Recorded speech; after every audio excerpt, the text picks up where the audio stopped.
Bonjour et bienvenue au Forum du patrimoine depuis la Cité de l'Architecture et du Patrimoine, au cœur du Palais de Chaillot à Paris.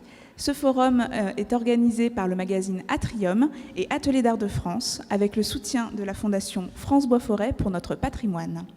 Ce matin, réunis autour de moi, j'ai deux prestigieux invités, MOF, meilleur ouvrier de France, Monsieur Jean-François Girardin, qui est président de l'Association nationale des meilleurs ouvriers de France. Bonjour. Bonjour. Vous êtes président depuis longtemps ? Alors, j'ai été élu il y a presque 3 ans déjà, et j'ai encore une année à faire. Peut-être un second mandat, on verra avec les gens de notre conseil d'administration. Et depuis ces 3 années, bien sûr, je crois que le plus gros travail qui a été fait, c'est avec les métiers d'art qui en avaient extrêmement besoin. Très bien, on va en parler par la suite. À vos côtés, Madame Catherine Roland, qui est déléguée régionale Île-de-France de cette même Association nationale des meilleurs ouvriers de France. Bonjour. Bonjour. Merci de nous recevoir aujourd'hui. C'est un grand honneur pour nous de pouvoir vous exprimer tout le fondement que nous avons pour les métiers du patrimoine. Merci d'être venu. Peut-être pouvez-vous nous présenter l'association ? Quelles sont ses valeurs, ses buts ? Alors, l'Association nationale des meilleurs ouvriers de France, elle est composée de gens qui ont eu le diplôme de meilleur ouvrier de France dans quelques métiers que ce soit. Donc, il y a environ plus de 200 métiers qui ont été en concours tous les 3 ou 4 ans, ça dépend un peu des périodes. Et ces gens qui ont leur diplôme, c'est un concours diplômant d'État, eh bien, peuvent adhérer à notre association. Dans les divers départements, nous sommes présents dans 75 départements. Nous avons donc un président dans ce département, un président délégué, un président dans chaque région également. Et puis, nous organisons un gros challenge tous les ans. C'est le concours 1 des meilleurs apprentis de France, qui est organisé avec presque 5500 à 6000 jeunes par an dans 105 métiers différents. Et cette compétition est faite tous les ans pour ces jeunes-là, moins de 21 ans en général, sauf pour quelques métiers. Et voilà, après, les jeunes reçus reçoivent leur médaille à la Sorbonne avec la présence de plusieurs ministres et voire de grandes personnalités de la profession. C'est très important pour vous, cette notion de transmission des savoir-faire dans l'organisation de ce concours ? C'est le but déjà des meilleurs ouvriers de France. Ça fait partie de notre ressenti, ce que l'on doit donner, puisque c'est avant tout une partie extrêmement importante. La transmission des savoirs. Nous avons beaucoup de meilleurs ouvriers de France qui sont déjà enseignants, mais d'autres qui ne le sont pas, qui ont leurs entreprises, mais qui prennent vraiment un grand plaisir à pouvoir transmettre les valeurs que nous avons en France et la culture française de tout ce qui est métier manuel. Donc ça, c'est extrêmement important. On en a besoin en France. Il faut qu'il y ait cette continuité des savoir-faire qui se transmettent au fil des générations, et on est les premiers à servir ce domaine. Donc le concours des meilleurs apprentis de France couvre, comme l'a dit notre président, de nombreux métiers notamment du patrimoine, de la restauration des biens et des services.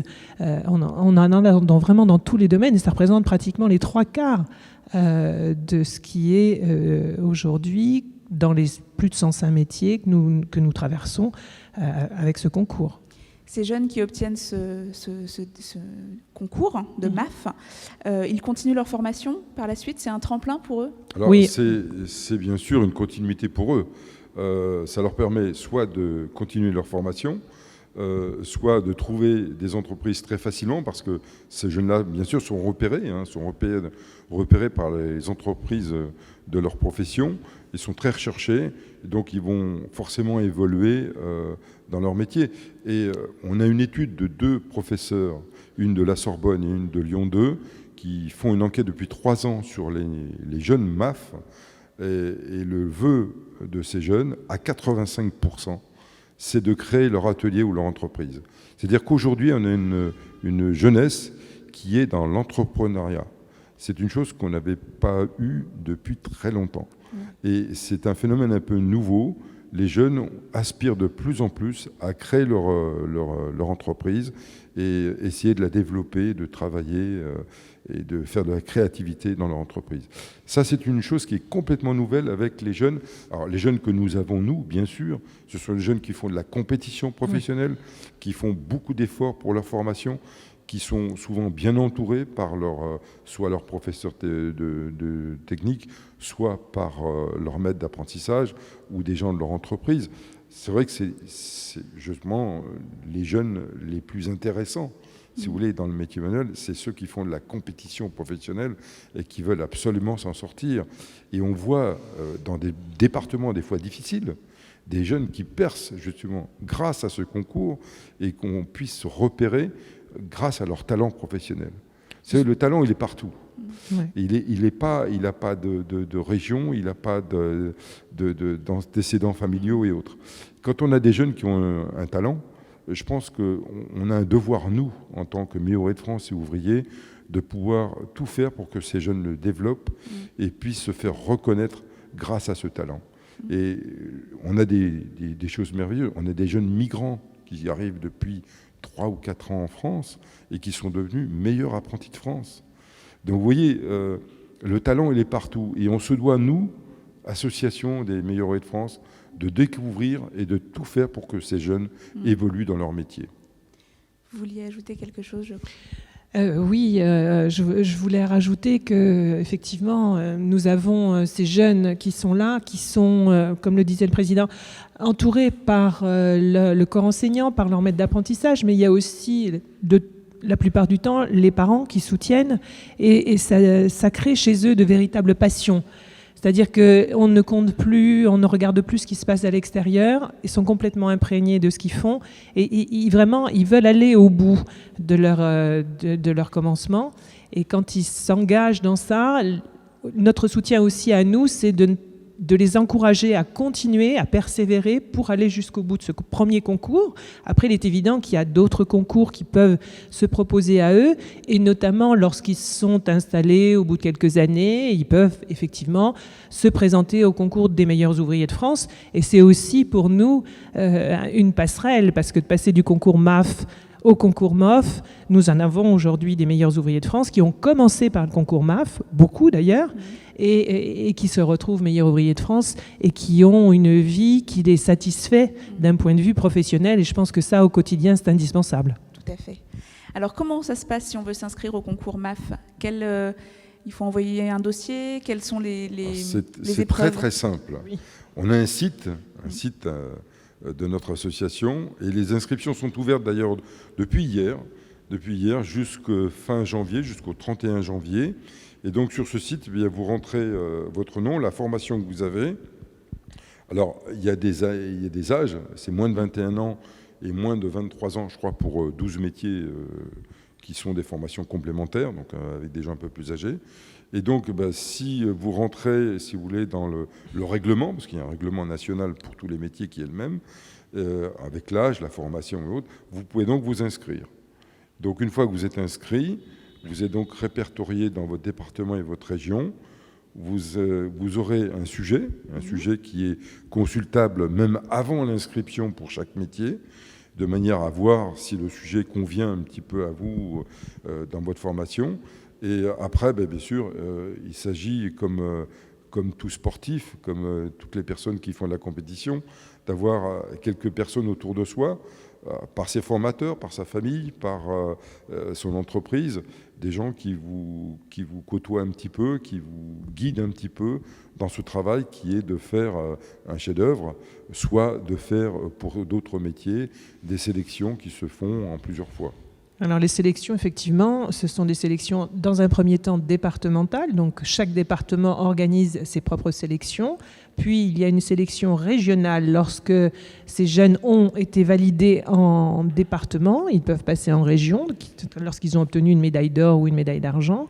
En région, c'est la même chose, il faut qu'ils obtiennent une médaille d'or pour pouvoir passer en national. Et la finale nationale, c'est ce qu'on est en train de finaliser cette année, malheureusement avec la situation actuelle, on est un petit peu en retard, mais on n'avait pas le choix puisqu'on a été confinés pendant 3 mois. Mais ça a permis quand même à des jeunes justement de continuer à peaufiner et à travailler sur leurs œuvres, notamment je pense à la charpente, les métiers de la couverture, les métiers du bois, les métiers de la maçonnerie, du bâtiment, qui font partie de tous ces métiers effectivement du patrimoine et qui, ces jeunes ont pu travailler, puisque la plupart du temps ils travaillent chez eux leurs propres œuvres à nous présenter, donc ils ont pu continuer à travailler pendant cette période qui était quand même relativement longue et pour laquelle ils ont bénéficié de ce temps à la maison. Ils ont pu s'occuper. Voilà. C'est déjà pas mal. Est-ce qu'il y a un dispositif particulier pour les métiers d'art ? Alors oui, comme je vous ai dit tout à l'heure, dès mon arrivée, pour les métiers de la gastronomie, on a tout ce qu'il faut en communication, même beaucoup trop même.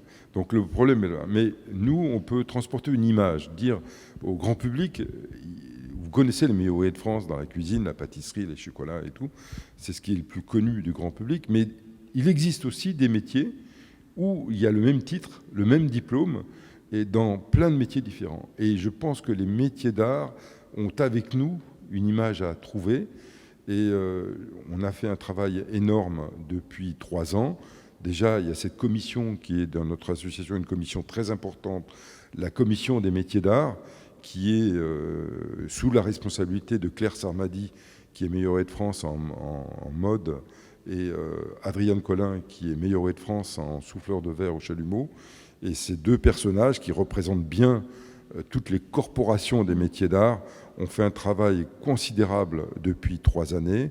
Et on a été même à créer une académie des métiers d'art MOF pour rassembler justement tous ces meilleurs de France dans tous les métiers d'art, de manière à parler d'une seule voix, parce qu'ils sont un petit peu séparés, un peu dans toutes leurs petites corporations différentes, et de trouver des solutions, d'avoir une voix dans les ministères, puisque on a un ministère qui travaille beaucoup avec nous, qui est le ministère de M. Griset, où il y a des réévaluations de choses qui vont se faire, et où il nous accompagne pour beaucoup de projets pour les meilleurs de France et les métiers d'art. Donc c'est un point extrêmement important. C'est en cette période de difficulté, où même avant le Covid, ces métiers d'art étaient en grande difficulté. Ça ne s'est pas très bien arrangé, donc il faut absolument les mettre à l'honneur. On avait cette grande exposition du patrimoine qui était prévue. Avec les organisateurs, on avait prévu... Pour le Salon du patrimoine. Pour le Salon du patrimoine. Et on avait prévu avec les organisateurs un circuit des entreprises de meilleurs ouvriers de France du patrimoine. C'était très, très bien organisé. Il y allait avoir des conférences, il y allait avoir tout un circuit pour les visiteurs avec les entreprises de meilleurs ouvriers de France qui étaient là. Alors, rien n'est perdu. Ça sera pour l'année prochaine, avec peut-être encore plus de peaufinement pour l'organisation, parce que ces entreprises ont besoin de business, ils ont besoin de trouver des clients. On a besoin d'eux pour montrer ce que la France a du talent, a comme qualité d'artisanat français. Alors, on a aussi un site, nous, un nouveau site de notre association. On a aussi un site qui va être dédié aux métiers d'art à l'international, qui est Duo de Scie, qui est en train de se fabriquer, qui sera certainement ouvert dans peu de temps. Donc ça sera pour rassembler tous les métiers d'art, alors les meilleurs ouvriers de France, mais aussi les maîtres d'art, et puis aussi les grands ouvriers ou entreprises des métiers d'art qui sont très connus, de manière à pouvoir être repérés plus facilement dans le monde et montrer qu'en France, on a encore des talents innombrables dans beaucoup de domaines, quelques-uns très rares, et on a cette qualité en France d'avoir l'un des meilleurs artisanats du monde. Est-ce que l'incendie de Notre-Dame en avril 2019 va peut-être permettre aussi de mieux faire connaître certains métiers du patrimoine et peut-être de retrouver aussi des jeunes qui auront envie de suivre ces formations-là ? En Île-de-France, on a effectivement beaucoup d'entreprises qui regroupent des compagnons et où ces jeunes justement qui préparent le concours des meilleurs apprentis, qui ont la visibilité sur Notre-Dame. Et c'est vrai que ça a relancé des motivations et beaucoup de jeunes se sont inscrits ces derniers temps effectivement dans ces différents types de métiers qui peuvent couvrir toute cette restauration. Mais il est évident que c'est un travail d'extrêmement longue haleine, que pour l'instant nous en sommes encore au balbutiement et que ça montre aussi aux jeunes qu'il y a une perspective d'avenir considérable dans ces métiers qui sont les métiers de la protection de notre patrimoine. Alors, vous savez, dès que l'incendie a eu lieu, malheureusement, tout de suite, il y a eu une commission qui a été créée. Nous avons un membre qui représente notre association dans cette commission, qui est Michel Bélanger, qui est meilleur de France en béton et maçonnerie, et qui, lui, a même travaillé de très nombreuses années dans le patrimoine, la restauration de patrimoine dans les pays d'Afrique. Et donc, c'est notre représentant donc, à cette commission.